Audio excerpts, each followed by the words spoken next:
susah diatur ini warkop ini.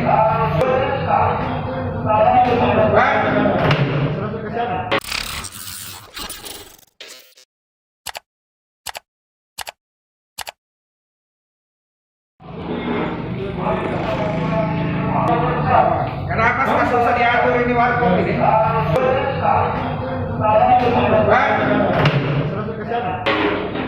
Warkop ini yang bukan tolong pulih.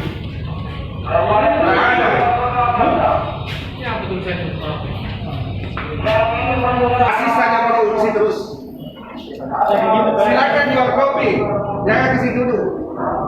Ya. Yang tadi yang ngobrol di sini balik. Itu perintah. Pura-pura tidak tahu. Bisa ditahu di sini.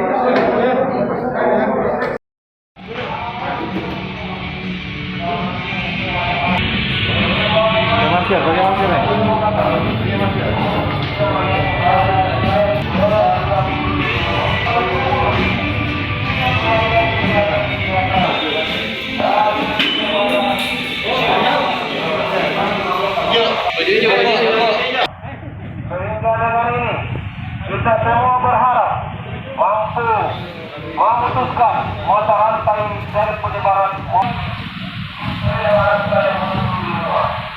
jangan sampai kita kembali berulang